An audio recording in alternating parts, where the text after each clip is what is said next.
It's Wednesday, September the 6th, and this is your Barbados Today afternoon news update. I'm Emmanuel Joseph. Thanks for joining us. Topping the news at this hour, monster Hurricane Irma is still making its way across the Caribbean, but it's already left a path of destruction. Caribbean territories such as Barbuda, St. Martin, and St. Bart's have been battered. Director of the Meteorological Office in Antigua and Barbuda, Keith Lee Mead, said Barbuda, home to about 1,500 people, was so badly damaged that there is no communication from the island. Antigua and Barbuda's Prime Minister Gaston Brown said on Facebook that Antigua had escaped major damage with no loss of life, but that the situation on the sister island was unclear. However, Reuters is reporting that emergency officials in Antigua and Barbuda said 3 people were injured but minimal damage and some roofs blown off. Several other leeward islands, including Anguilla, Montserrat, St. Kitts and Nevis, as well as the U.S. Virgin Islands and the Dominican Republic, were under hurricane warning. We now join journalist Anika Kentish in Antigua with the latest. What we've all since learned is that no one has been able to successfully get through to Barbuda. Now, the Prime Minister has indicated that he is in the process, if he hasn't done so already, of sending a helicopter over to Barbuda. It's basically a reconnaissance mission for them to get a sense as to the extent of the damage over there, and also to find out what supplies are needed to assist them at this time. We anticipate that the damage will likely be extensive, and as you can appreciate, the waters will be very treacherous right now, given the fact that a storm has just passed through. So accessing Barbuda by boat is not very practical at this point, if at all possible. So right now we're looking at access via air as soon as the weather permits. So that is the situation. That was journalist Anika Kentish reporting from Antigua, and we have since learned that Antigua has been given the all clear. Back in Barbados, police have intensified their hunt for a wanted man who is being sought in connection with serious criminal matters. He is 22-year-old Shaquille Cumberbatch, alias Shaq, of 3rd Avenue, Paris Gap, Westbury Road, St. Michael, and Golden Rock Pines, St. Michael. Now, Cumberbatch is of black complexion, slim build, 6 feet in height, and has a tattoo with the name Shaq and A-Team on his right arm. He also has a tattoo of teardrops under his right eye and the right side of his neck. In sports and the Caribbean Premier League, St. Kitts and Nevis Patriots are one step away from completing a remarkable worst-to-first turnaround after defeating Trinbago Knight Riders by 38 runs on Tuesday night at the Brian Lara Stadium in Trinidad. Coming off the back of a last-place finish in 2016 and having never made the playoffs prior to this season, the win over Knight Riders put Patriots into Saturday night's final.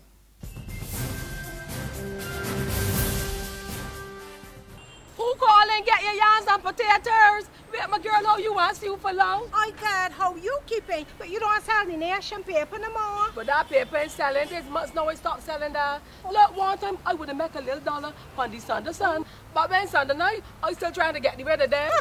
Well, you know you can't call that the Sunday sun no more. You're going to call that Sunset News. Call at no time that news stale. People complain that them ain't got nothing in it to read and the price keep going up all the time. A woman abused me so sick the other day, telling me that she does read Barbados today online for free. I couldn't take that abusing soul, so I switched to my potatoes and yams. Well, let me tell you, if pork selling, you got to raise pigs. How much for the yams? Oh, 75 cents a pound. But that's cheaper than that stale news. Give me... How much you want? £1. Only a pound? Anyhow, these eating real good. Let me wrap them up for you. Come. The Barbados Today, news you can trust.